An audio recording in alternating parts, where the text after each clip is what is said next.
Well, she was a very curious little person.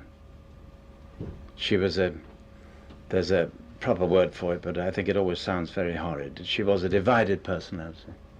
At 82 years old, right before departing forever in 1989, Laurence Olivier, the knight of the British stage, decided to reveal the deepest secrets of his life. He disclosed about secret relationships with gay actors in Hollywood, those who shared with him moments of hidden passion, full of desire, pain, and sometimes liberation. And perhaps those secrets are not just the dark parts, but also evidence of the beautifully complex nature of humanity, where love is not limited by social norms. First, let's turn back time to the early years of Laurence Olivier, or affectionately called Larry among close friends. Born in 1907 in Dorking, Surrey, England, Olivier grew up in a middle-class family where his father was a strict Anglican priest, but possessed innate theatrical talent, having once considered pursuing a stage career before choosing the path of religion.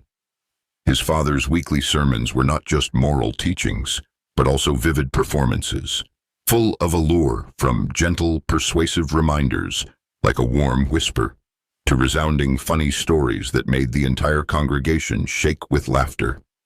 I can vividly imagine that scene. Dear audience, a young Laurence sitting quietly in the front row of the church, his eyes lighting up before the magical attraction of words, gestures, and emotional transformations on his father's face. From my personal perspective, this was the solid foundation for his later greatness, a perfect combination of deep religious spirit and enchanting performance art. But at the same time, it was also the origin of profound inner struggles, when Olivier had to hide himself in a conservative British society of the early 20th century, where homosexuality was considered sinful, taboo, and had to be concealed like a dark, haunting secret. Olivier began his acting journey at the All Saints Choir School, where he first encountered Shakespeare's immortal plays, works that later became the soul of his career. But tragedy struck early, when his mother, Agnes, passed away from a brain tumor when he was only 12 years old. She pulled him close to her sickbed, whispering a sad, loving farewell, "Goodbye, my darling," with a weak voice but full of maternal affection. Just 2 weeks later, she departed, leaving a huge void in the boy's heart, a pain like the world collapsing. This loss was like a wound that never healed, shaking Olivier's entire inner world, making him more sensitive, more vulnerable to emotional losses. Analyzing deeper, dear audience, the pain of losing his mother made Olivier crave deeper connections in later relationships, whether with women or men, as a way to fill that void. From my perspective, this is a common human tragedy. Early loss often makes people yearn for intense love, but also easily leads to secrets that must be buried, lifelong inner struggles. After that, at St. Edward's School, Olivier, a thin, fragile teenager with a feminine appearance, golden blonde hair, and deep blue eyes, often took on female roles in school plays, which helped him hone his acting skills, but also opened up early emotional discoveries. It was at a memorable school picnic under the lush canopy of an ancient oak tree in the school grounds, with echoing laughter and the smell of freshly cut grass, that Olivier met Denys Blakelock, the son of another priest, a gay young man with a romantic appearance, jet black hair, and a warm smile. Blakelock, a few years older than Olivier, became his closest friend during those chaotic teenage years. They shared private moments, from all-night conversations about stage dreams and favorite Shakespeare plays, to more intimate gestures, full of adolescent exploration and curiosity, awkward hugs under the trees, experimental kisses in hidden corners of the school grounds, where no one could see. Olivier later wrote about this relationship with youthful gratitude. "I embraced this unexpected happiness with youthful gratitude, but also full of haunting fear of discovery." The night before his wedding to Jill Esmond in 1930, Blakelock, who served as best man, climbed into Olivier's bed in the old dormitory room, and wandering hands, Caressing gestures full of desire occurred, though Olivier claimed it did not go to full action, but only emotional closeness to soothe loneliness. This relationship lasted a few years, with secret letters exchanged, full of affectionate words and promises of meetings, but gradually faded as Olivier entered the adult world. Analyzing deeply, the relationship with Blakelock reflects the exploration of sexual identity in adolescence. Amid strict religious family pressure and conservative British society in the early 20th century, where homosexuality was seen as pathological. From my personal perspective, this is a touching story, not sin or mistake, but a journey of self-discovery, full of mystery and sometimes pain, because they had to hide it to avoid scandal, avoid social rejection, and that formed the shell that Olivier carried throughout his life, making him more complex in later romances. Continuing his studies at the Central School of Speech and Drama with his sister Sybil, Olivier received a scholarship from his father, who imposed a harsh condition that if he failed, he would sever ties, a threatening pressure that made Olivier strive doubly hard. Fortunately, everything went smoothly, and Olivier quickly stood out with his innate talent. At a lively student party, with echoing laughter, upbeat music from an old gramophone, and cheap glasses of wine, he met Jill Esmond, an ambitious fellow actress with a fashionable bob haircut and a charming smile. Just 3 weeks later, he proposed to her, despite his previous emotional experiences mainly with men like Blakelock, and he found himself desperately wanting to explore the heterosexual world. They married in 1930 in a simple ceremony at the local church, but the marriage quickly became a terrible mistake, with Jill having affairs with women, endless arguments about coldness in the bedroom, and Olivier feeling lonely and adrift, beginning to seek comfort elsewhere, places where he could be himself without judgment. Meanwhile, his sister Sybil faced serious mental issues. She often screamed uncontrollably in the middle of the night, even tried to give her child to nuns in a panic.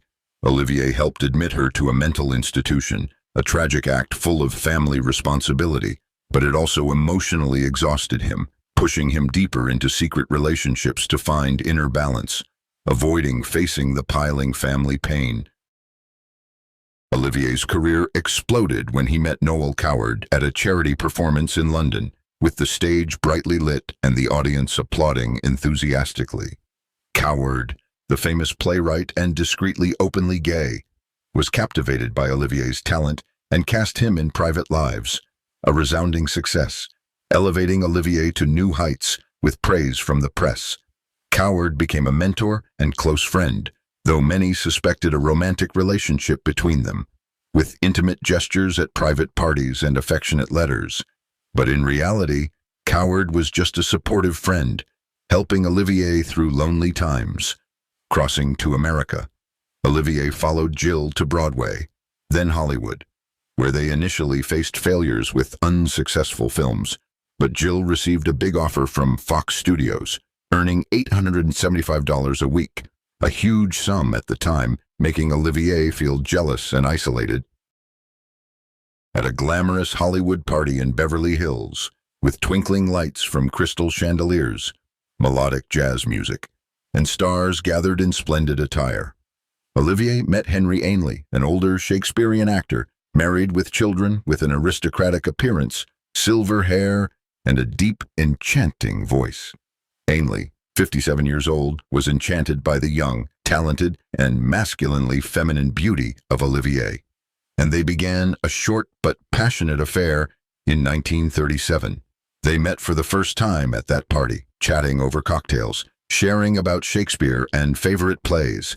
Then gradually, secret meetings at Ainley's private apartment in London when Olivier returned, with long evenings by the warm fireplace, passionate kisses, and caressing gestures full of desire, where Olivier felt fully accepted. Ainley wrote letters to Olivier with fervent words. "Larry, darling, I miss you madly. Larrykin mine, you are my sweet kitten," and signed as Henrietta to conceal. In one letter, he wrote, "How Jill must hate me, taking you away from her, alluding to pulling Olivier away from his wife, making him torn between marriage and secret passion. This relationship lasted a few months, with secret trips to the English countryside, where they could be freer, but ended when Ainley passed away, leaving Olivier with regret and buried secrets. The relationship with Ainley was a major turning point, as Olivier struggled between public heterosexuality with Jill and secret homosexuality in the glamorous but discriminatory Hollywood environment, where a scandal could destroy a career. From my perspective, this is a story full of mystery and emotion. Ainley represented emotional mentorship, helping Olivier explore himself deeper, but also brought the pain of concealment, because society at that time did not accept it, making Olivier live in fear and loneliness, full of haunting. Returning to London, Olivier plunged into the stage, memorizing over 12,000 lines of Shakespeare in a year, becoming a star with plays like Romeo and Juliet, where he expressed intense emotions that mesmerized audiences. At a post-performance party, with a jubilant atmosphere, flowing champagne, and congratulations from colleagues, he met Vivien Leigh, the rising actress with captivating beauty, jet black hair, sparkling green eyes, and a calm allure like a goddess. They began a passionate romance, though both were already married, with secret dates at small London restaurants, stolen kisses, and letters full of passion. They were cast together in Fire Over England, with passionate scenes on set, where Olivier felt more alive than ever. In 1937, Olivier invited Leigh to play Ophelia in Hamlet at Elsinore, Denmark, a historic castle where Shakespeare set the scene, with cold sea winds and an ancient atmosphere. But Leigh's strange behavior began to appear. She screamed in his face during rehearsals under drizzling rain, then forgot everything the next day, making Olivier worried but still protective. This was a dark omen for her later bipolar disorder, an illness that made their marriage full of turmoil. They divorced their previous spouses and married in 1940 in Santa Barbara, in a discreet romantic ceremony with only a few friends as witnesses, and Olivier whispered, "You are my love forever." But World War II forced Olivier back to England, contributing to national morale through the Old Vic Theatre, where he directed and acted tirelessly, with plays that uplifted spirits amid falling bombs. In Hollywood, Olivier starred in Wuthering Heights and at a private party in Beverly Hills. With flickering candlelight and red wine, he met Douglas Fairbanks Jr., the handsome, charming movie star with wavy hair and a deadly smile, son of the legendary Douglas Fairbanks Sr. Fairbanks was attracted to Olivier, with his masculine yet sensitive appearance, and they began a secret relationship full of desire. They met for the first time at that party, chatting about films and life. Then gradually, meetings at Fairbanks' private villa, with evenings by the pool under California stars, tight embraces, and passionate kisses, where Olivier felt liberated from the pressures of marriage with Leigh. This relationship lasted a few months, with secret trips to Malibu Beach, where they could freely swim and share confidences, but full of risks because Fairbanks was also married, and they had to hide to avoid the press. Fairbanks later wrote about Olivier with admiring words, but not publicly, for fear of scandal. Analyzing, this is evidence of Olivier's complexity.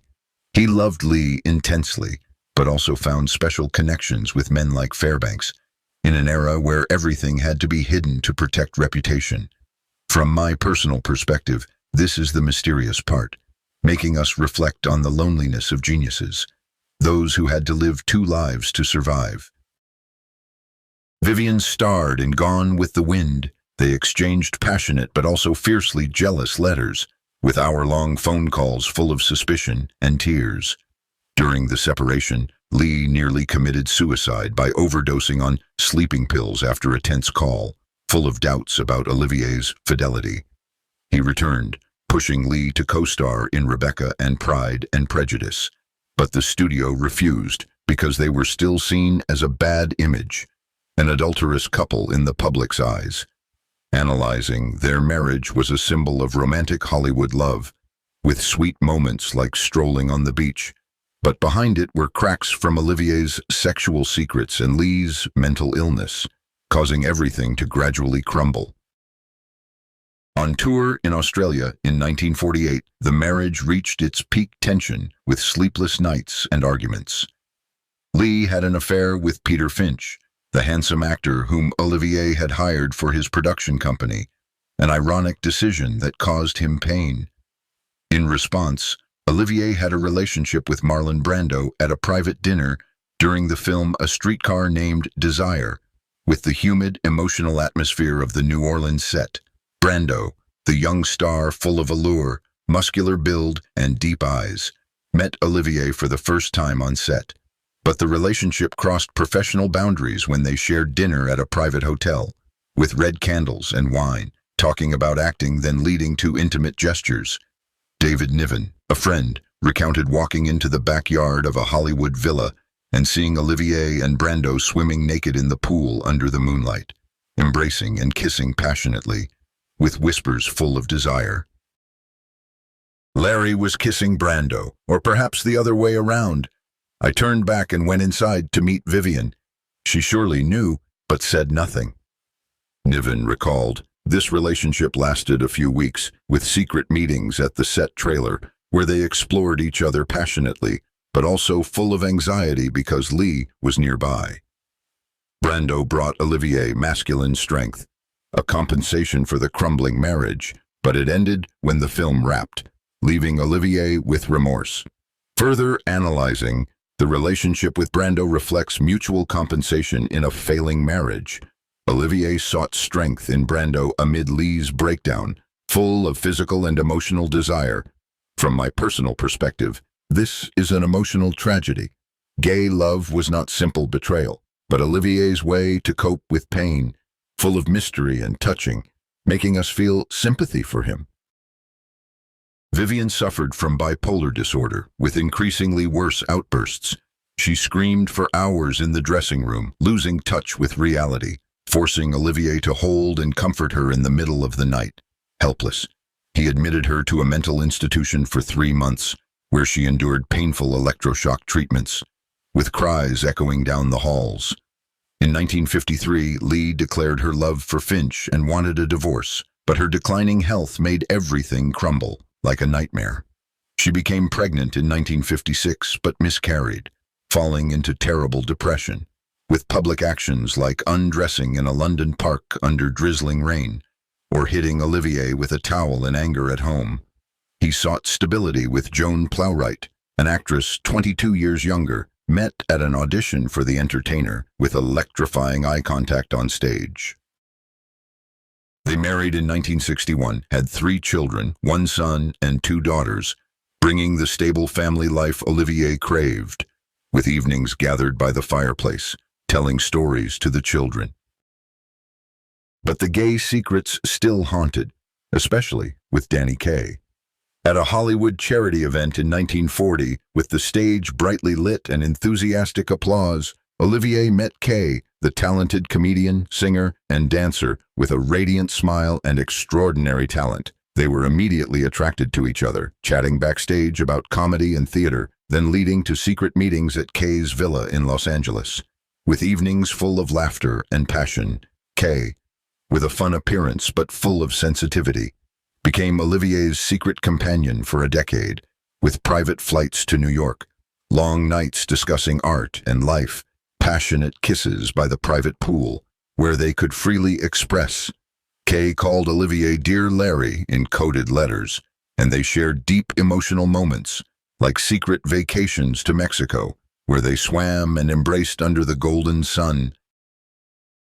This affair was rumored to contribute to Leigh's breakdown, leading to jealous fits and depression, because Kaye often appeared at joint parties. However, some biographers deny it, saying there is no concrete evidence. But many friends like Noel Coward sarcastically called Kaye a randy lover. Despite conflicting information, the relationship with Kaye shows Olivier living parallel lives, public heterosexuality with marriages, and secret homosexuality full of desire, where Kaye brought joy and freedom amid pressures. From my perspective, This is the most human part. Kaye was not just a lover, but also spiritual support, helping Olivier through lonely times, but also full of suffering because it had to be hidden, in an era where homosexuality could destroy career and reputation. Olivier's career reached its peak. He directed and starred in Hamlet in 1948, winning Oscars for Best Picture and Best Actor, a masterpiece that brought Shakespeare closer to audiences, with emotional black and white scenes. He knelt before King George VI in 1947, becoming the youngest knight to receive this honor, with overflowing pride. He developed the National Theatre of Great Britain, directing icons like Peter O'Toole, Maggie Smith, and Anthony Hopkins, with creative plays where he poured all his heart. But prostate cancer struck in 1967 with tormenting pains. At the same time, Vivien died of tuberculosis, leaving Olivier devastated. He rushed to her body one last time at the London apartment, insisting on staying until authorities took her away, tears rolling down his aged face, whispering regretful farewells. In his final years, he took on late roles, even advertising Polaroid to make a living, despite weakening health, with difficult filming sessions. He fought illness for 22 years, acting until his last breath as evidence of willpower. And now, to the most mysterious part, full of emotion and suspense. In 1989, at age 82, before dying of kidney failure, Olivier decided to reveal in his final weeks, lying on his sickbed with Joan by his side. He watched Vivien's films and sobbed, whispering, "This is true love, but I also have other parts of my life." He confessed about gay relationships, with Denys Blakelock in his teenage years, full of innocent exploration under school trees, with Henry Ainley in 1937, full of fervent letters and evenings by the fireplace, with Douglas Fairbanks Jr., full of secret attraction by Hollywood pools, with Marlon Brando in 1950, full of passionate moments on set, and especially with Danny Kaye, the controversial decade-long affair with flights and long nights. Those details, though hidden, are now revealed through memories and letters, helping us understand more about a genius full of demons, as Joan once said. His son Tarquin tried to conceal, calling it unforgivable rubbish, but the truth burst out, full of emotion. Analyzing this courage in his final days is a lesson in authenticity, in a changed society, but in his time full of suffering and discrimination, those affairs do not diminish Olivier's value, but enrich his legacy, with lessons about unbounded love. Dear audience, Laurence Olivier's story is a vivid testament to human complexity, with brilliant achievements and emotional secrets. He was the greatest actor of his generation, if not of all time, with immortal roles from Hamlet to Heathcliff, where he poured his soul. But behind the glory were fierce inner struggles, silent romances with Blakelock, Ainley, Fairbanks, Brando, and Kaye, each with its own shade. From youthful innocence under trees, to mature passion by fireplaces, full of physical and emotional desire, stolen kisses, coded letters, moments of liberation amid social pressures. Those details, though hidden for fear of discrimination, are now revealed, helping us reflect on the human journey, about diverse love and the pain of concealment. Let's ponder. Dear audience, in our era, with more openness, those secrets might be accepted as a beautiful part of the human journey, full of humane lessons. Thank you for listening to this long story, full of emotion, mystery, and lessons. Please like, subscribe, and share your thoughts in the comments. What do you think about Olivier's secret romances? Do they make him greater? See you in the next video with other Hollywood legends, full of suspense and emotion.